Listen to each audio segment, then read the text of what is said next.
کیا آپ جانتے ہیں جو دو ملک ایک دوسرے کے سب سے بڑے دشمن سمجھے جاتے ہیں، ایران اور اسرائیل، ایک وقت میں خفیہ اتحادی اور قریبی دوست تھے؟ جی ہاں، ایسا وقت بھی تھا جب دونوں ممالک ایک دوسرے کی مدد کرتے تھے، تجارت کرتے تھے اور خفیہ معلومات بھی شیئر کرتے تھے۔ لیکن پھر چند مہینوں میں سب کچھ بدل گیا۔ یہ کہانی ہے دو ملکوں کی دوستی اور پھر ایک ایسی تبدیلی کی جس نے پورے مشرق وسطیٰ کی سیاست بدل دی۔ سن 1948 میں جب اسرائیل ایک نیا ملک بنا تو زیادہ تر مسلم ممالک نے اسے تسلیم نہیں کیا، لیکن حیران کن طور پر ایران نے جلد ہی اسرائیل کے ساتھ رابطے قائم کر لیے۔ اس وقت ایران پر حکومت تھی محمد رضا پہلوی کی۔ شاہ ایران مغربی ممالک کے بہت ہی قریب تھے۔ وہ چاہتے تھے کہ ایران مشرق وسطیٰ میں ایک مضبوط اور جدید ملک بنے۔ اسی وجہ سے ایران نے خفیہ طور پر اسرائیل کے ساتھ تعاون بنائے۔ سن 1960 اور 1970 کی دہائی میں ایران اسرائیل کو تیل فراہم کرتا، اسرائیل ایران کو فوجی ٹیکنالوجی اور خفیہ معلومات دیتا تھا۔ دونوں ممالک کی خفیہ ایجنسیاں مل کر کام کرتی تھی،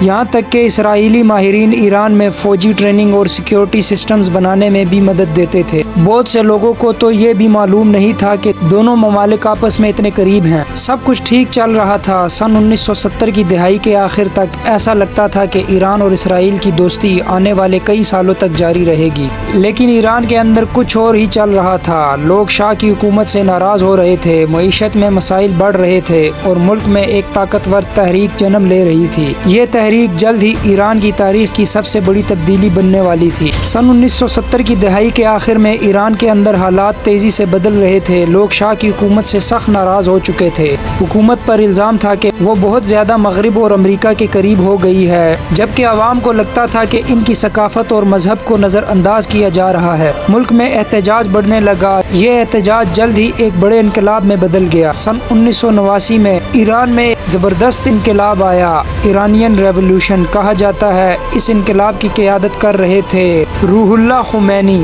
لاکھوں لوگ سڑکوں پر نکل آئے، احتجاج، ہڑتال اور مظاہرے پورے ملک میں پھیل گئے۔ آخرکار شاہ ایران محمد رضا پہلوی کو ملک چھوڑ کر بھاگنا پڑا اور یوں ایران میں اسلامی جمہوریہ قائم ہو گئی۔ ایران کی پالیسی مکمل بدل گئی۔ انقلاب کے بعد نئی حکومت نے اپنی خارجہ پالیسی مکمل بدل دی۔ پہلا بڑا اعلان یہ تھا کہ ایران اسرائیل کو ایک ملک کے طور پر تسلیم نہیں کرے گا۔ ایران نے اسرائیل کے ساتھ تمام تعلقات ختم کر دیے، یہاں تک کہ تہران میں موجودہ اسرائیلی سفارت خانہ بند کر کے اسے فلسطین کے نمائندوں کے حوالے کر دیا گیا۔ دوستی دشمنی میں بدل گئی۔ جہاں کبھی ایران اور اسرائیل خفیہ اتحادی تھے، وہیں اب دونوں ایک دوسرے کے سخت مخالف بن گئے۔ ایران نے مشرق وسطیٰ میں ایسے گروہوں کی حمایت شروع کر دی جو اسرائیل کے خلاف تھے۔ دوسری طرف اسرائیل کو لگنے لگا کہ ایران اس کے لیے سب سے بڑا خطرہ بن رہا ہے۔ اس کے بعد سے دونوں ممالک کے درمیان ایک خفیہ جنگ شروع ہو گئی۔ خفیہ ایجنسیاں سائبر حملے، پراکسی جنگیں اور خفیہ آپریشنز کرنے لگی۔ یہ سب اس دشمنی کا حصہ بن گئے۔ کئی ماہرین کہتے ہیں کہ آج مشرق وسطیٰ میں جو کشیدگی ہے، اس کی ایک بڑی وجہ یہی دشمنی ہے۔ سب سے حیران کن بات یہ ہے کہ کچھ ہی سال پہلے تک یہی دو ممالک ایک دوسرے کے قریبی دوست تھے۔ وہ ایک دوسرے کے ساتھ تجارت کرتے تھے، خفیہ معلومات شیئر کرتے تھے اور کئی منصوبوں پر مل کر کام کرتے تھے۔ لیکن صرف ایک انقلاب نے اس پوری کہانی کو ہمیشہ کے لیے بدل دیا۔ ایران میں ایرانین ریولوشن کے بعد صرف اسرائیل کے ساتھ تعلقات ہی خراب نہیں ہوئے، بلکہ ایران کے تعلقات یونائٹڈ اسٹیٹس اور کئی یورپی ممالک کے ساتھ بھی خراب ہونے لگے۔ اور پھر شروع ہوا ایک ایسا دور جس میں ایران پر سخت معاشی پابندیاں، سینکشنز لگائی گئی۔ یہ پابندیاں ایران کی معیشت، تیل کی تجارت اور کرنسی میں بہت بڑا اثر ڈالنے والی تھی۔ سن 1989 کے انقلاب کے فوراً بعد ایک بڑا واقعہ پیش آیا جسے ایران ہوسٹیج کرائسس کہا جاتا ہے۔ اس واقعے میں تہران میں موجود امریکی سفارت خانے پر قبضہ کر لیا گیا اور کئی امریکی سفارتکار کو یرغمال بنا لیا گیا۔ اس کے جواب میں امریکہ نے ایران پر پہلی بڑی معاشی پابندی لگا دی۔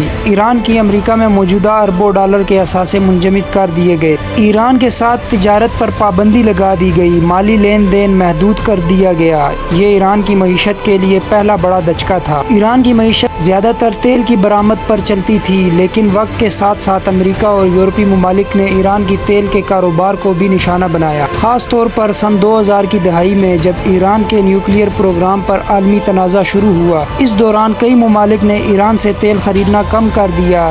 بین الاقوامی بینکوں کو ایران کے ساتھ لین دین سے روکا گیا۔ ایران کو عالمی مالیاتی نظام سوئفٹ سے بھی محدود کر دیا گیا۔ ان پابندیوں میں امریکہ کے ساتھ ساتھ یورپین یونین نے بھی اہم کردار ادا کیا۔ جب پابندیاں بڑھتی گئی تو ایران کی کرنسی ایرانین ریال بہت تیزی سے کمزور ہونے لگی۔ مثال کے طور پر ڈالر کے مقابلے میں ریال کی قیمت کئی گنا گر گئی، مہنگائی بہت بڑھ گئی۔ بعض اوقات ایران میں مہنگائی اتنی بڑھ گئی کہ کھانے پینے کی چیزیں بھی بہت مہنگی ہو گئی۔ پابندیوں کی وجہ سے ایران کو کئی مشکلات کا سامنا کرنا پڑا۔ تیل کی آمدنی کم ہو گئی، بیرونی سرمایہ کاری رک گئی، بے روزگاری بڑھ گئی، مہنگائی میں اضافہ ہوا۔ اسی وجہ سے ایران کی حکومت نے کئی بار پابندیاں ختم کروانے کے لیے مذاکرات بھی کیے۔ سن 2015 میں ایران نے عالمی طاقتوں کے ساتھ ایک معاہدہ کیا جسے joint compressive plan of action کہا جاتا ہے۔ اس معاہدے کے بعد ایران پر لگی کچھ پابندیاں کم کی گئی اور ایران کو دوبارہ تیل بیچنے کی اجازت ملی، لیکن بعد میں امریکہ کی حکومت نے دوبارہ کچھ پابندیاں بحال کر دی، جس پر ایران کی معیشت پر دباؤ دوبارہ بڑھ گیا۔ لیکن کہانی یہاں ختم نہیں ہوتی۔ ایران اور اسرائیل کے درمیان دشمنی اب صرف سیاست تک محدود نہیں رہی۔